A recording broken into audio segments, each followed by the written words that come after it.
Elə başlayaq Nərmin müəllimədən. Nərmin müəllimə, burdasınız? Bəli. Aha.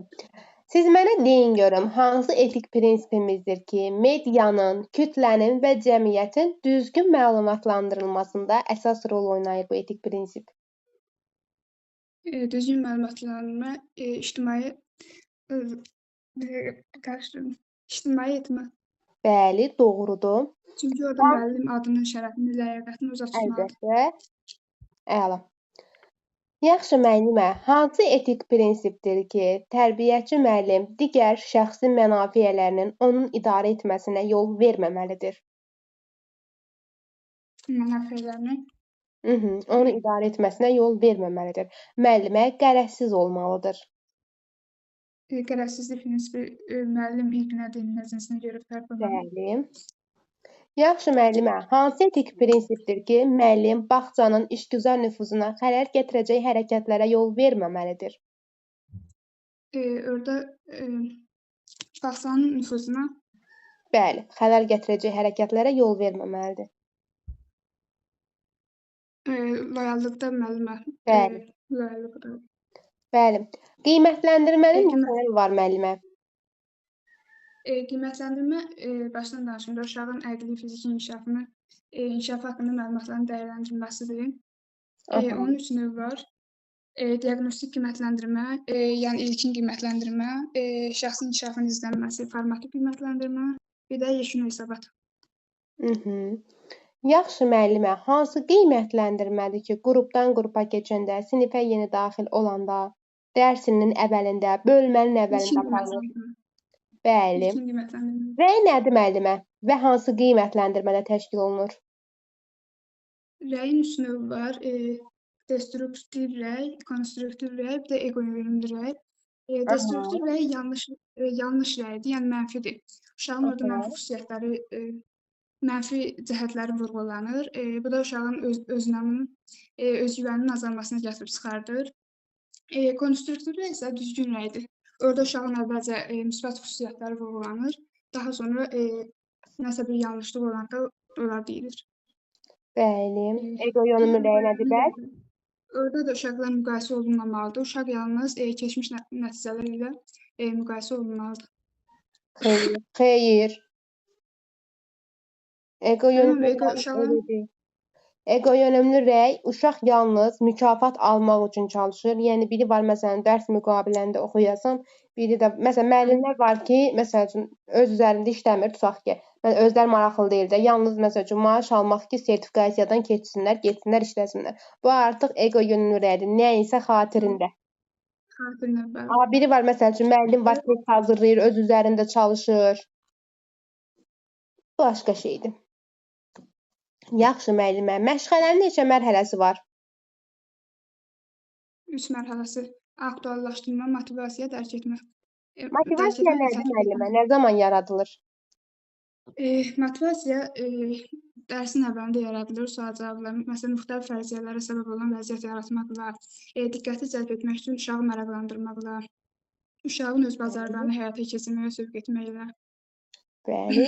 Məşğələnin hansı mərhələsidir ki, çox idraki mərhələ olduğu üçün yorucudur, yəni zehnidir?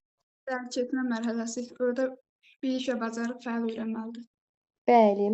Neçəcə planlaşdırmamız var müəllimə? Müəllimə, neçəcə planlaşdırmamız var? Planlaşdırma 2 cür idi. İllik perspektiv, bir də həftəlik cari planlaşdırma. İllik planlaşdırmada nələr qeyd olunur? İllik planlaşdırma tədris ilinin əvvəlcədən hazırlanmış plandır. Burada standartlar, məşğələlər, mövzu, inteqrasiya, resurs, tarix qeyd olunmalıdır. Həftəlikdə də həmçinin. Nələr Orada da qeyd olunur? standart, mövzu, məqsəd, inteqrasiya, iş forması, iş usulu, resurslar qeyd olunmalıdır. Tamam.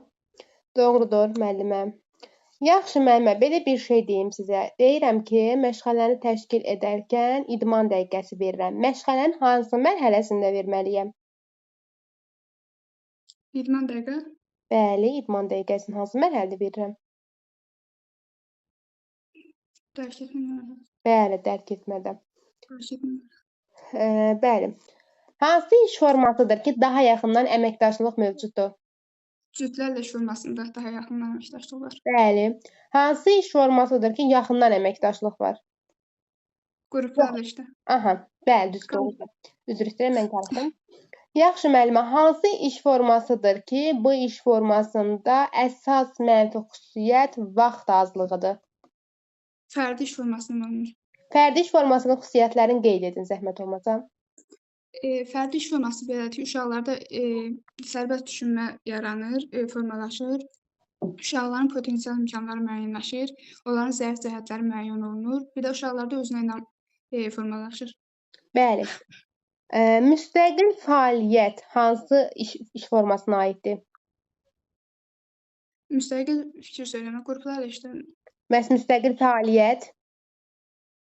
Müstəqil fəaliyyət fərdi işdədir, Bəli. müstəqil şey. Bəli. Cütlərlə Tamam, iş formasının müstəqil mənfi qruplarla. xüsusiyyəti hansıdır? Cütlərlə iş forması uşaqlar arasında konflikt yaranırdı. Bəli. Müəllimə, kollektiv iş forması nədir? Kollektiv iş forması uşaqlar bir-biri ilə kollektiv işləyir, bir yerdə işləyir. Onların kommunikativ bacarıqları inkişaf eləyir. Yəni bir yerdə işləmək bacarığı, əməkdaşlıq bacarığı inkişaf eləyir. Bəli. Əla. Hansı iş üsullarından istifadə edirik 1-3 yaşda? 1-3 yaşda süjetli rollu oyunlar, hərəkətli oyunlar, bir də didaktik oyunlardır. Hərəkətli oyunlar necə təşkil olunur? Hərəkətli oyunlar orada hərəkətli oyunlardan istifadə olunur. Əvvəlcə kiçik qruplarla, sonra böyük qruplar, yəni birgə qruplar təşkil olunur. Bəli. Didaktik oyunlar uşaqlarda hansı psixi prosesləri inkişaf etdirir? Didaktik oyunlar da təfəkkürü, qavrayışı, təxəyyülü, yəni orada sosial çap oyunları var deyə diqqət falan inkişaf edir. Kiçik motorika koordinasiyasını, bəli, Koordinasiyasını. əlasınız. Yaxşı müəllimə, 3-6 yaşlı uşaqlar hansı iş üsullarından istifadə edir? Əqli hücum, tapmaca, nağıl etmə, müzakirə, şaxələndirmə, yəni klaster, problemli vəziyyət, oyunlar, suallar. Əla, söz assosiasiyası və müəllimə, hansı iş üsuludur ki, uşaqlarda qapalı suallardan istifadə edilməsi məqsədə uyğun deyil? Uşağın nitqini məhdudlaşdırır. Bəli. Müzakirədir. Bəli. Hansı iş üsuludur ki, fərziyyələrin toplanılmasıdır, fəaliyyətin stimullaşdırılmasıdır, beyin qasırğasıdır, bilinci yaradır? Əqli hücum. Əla. Yaxşı müəllimə, hansı iş üsuludur ki, uşaqda yüksək fəallıq yaradır? Tapmacadır. Əla. Hansı iş üsuludur ki, ardıcıllıq gözlənilir? Mənə nə deyərsiniz? Nağıl etmədə müəllim ardıcıllıq gözlənilməlidir. Bəli. Ardıcıllıq gözlə. Bax, qəbula keçən il düşən suallardan biridir. Əsası idi ki, tərbiyəçi müəllim ardıcıllığı gözləyir. Nağıl etmə çıxmışdı keçən ilki qəbula. Tələbatın neçə növləri var? İlk öncə olaraq bunu mənə qeyd edin. Var müəllimə. Ünsiyyət tələbatı, idraki tələbat, bir də emosional tələbat. Müəllimə, tələbatları necə tapırsınız? Sizə öyrətdiyimiz ondan mənə deyin. Məsələn, ünsiyyət tələbatında ünsiyyətə əsaslanır. Orada uşağın ünsiyyəti var. Ona uyğun tapdım. Daha sonra? İdrak tələbatında uşağın idrakına görə, təfəkkürünə görə. Yəni, Emosional tələbatda sahələrinə əsasən. Bəli, inkişaf sahələrinə əsasən. İnkişaf sahələrini qeyd edin və hər birinin əsas standartını qeyd edin. Fiziki inkişaf, sağlamlıq və təhlükəsizlik, idraki inkişaf, estetik və yaradıcı inkişaf, sosial emosional inkişaf. Əla. Fiziki inkişaf, sağlamlıq və təhlükəsizlikdə 3 standart var. 1.1, 1.2 və 1.3. 1.1-də fiziki hərəkətləri yerinə yetirir. 1.2-də masa arxasında davranışın ümumi qaydaları əsasını tənzimləyir, yəni gigiyena qaydalarına əməl edir. 1.3-də isə təhlükəsizlik qaydalarına əməl edir. Əla. Sonra gəlir idraki inkişaf sahəsi. Orada da 2.1, 2.2, bir də 2.3 var idi. 2.1-də əşya və hadisələr haqqında ilkin təsəvvürə malik olduğunu nümayiş etdirir. 2.2-də rabitəli danışır, yəni danışır, nitq etiketlərindən istifadə edir. 2.3-də bir də sadə riyazi əməliyyatları yerinə yetirir 2.3-də. Bəli. Sonra? Sonra gəlir sonra estetik və yaradıcı inkişaf sahəsi. Onun 2 standartı var. 3.1 sadə bədii yaradıcılıq bacarıqlarını nümayiş etdirir. 3.2 sadə əmək bazarlarını nümayiş etdirir. Aha, Sonra üzr istəyirəm. Sonra sosial emosional inkişaf sahəsi gəlir. Burada da 3 standartı var. 4.1, 4.2, 4.3. 4.1-də ünsiyyət bazarlarını nümayiş etdirir. 4.2-də sosial həyatla bağlı bazarlarını nümayiş etdirir. 4.3-də hörmət göstərir, dözüm toleransı nümayiş etdirir. əla. Hansı inkişaf sahəsidir ki, birinci körpələr qrupunda məşğələ yoxdur? Sosial emosional inkişaf sahəsi. Hansı inkişaf sahəsidir ki, yalnız 2 əsas standartı var? Estetik və yaradıcı inkişaf sahəsi. Hansı inkişaf sahəsidir ki, daha çox məşğələlər bu sahədədir?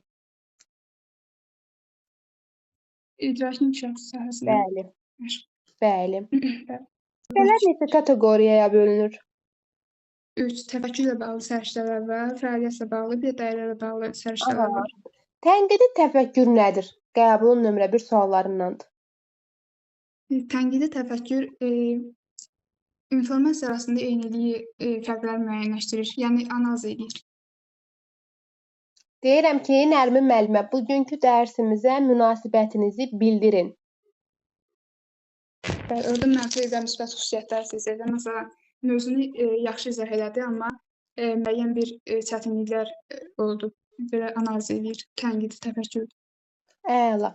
Artıq hər hansısa bir mühakimə aparırsansa, səbəb nəticə əlaqəsi gətirirsənsə, bu sənin tənqidi təfəkküründür. Sənin adi, məsəl üçün, nəyinsə haqqında fikir bildirməyin, hər hansı bir vəziyyətlə və ya problemlə bağlı fikir bildirməyin artıq sənin tənqidi təfəkküründür.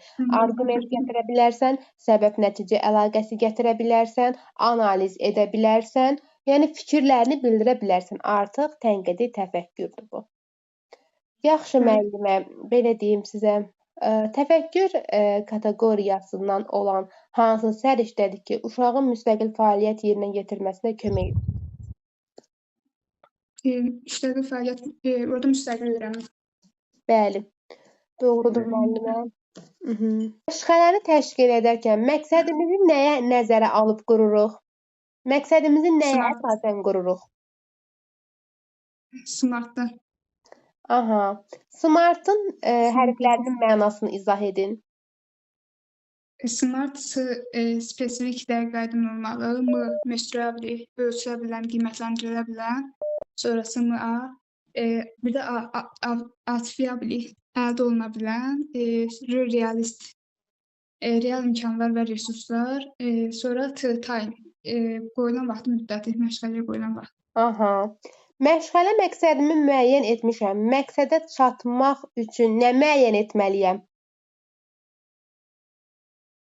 Məqsədə çatmaq üçün standart. Bax, keçən səfər də bu sualı vermişəm, bilməmsiniz. Məqsədi müəyyən etmişəm. Məqsədi müəyyən etdikdən sonra nə müəyyən etməliyəm ki, məqsədə çatım? Vaxt müəyyən etməliyəm. Aha, vaxt müəyyən etməliyəm ki, məqsədimə çatım.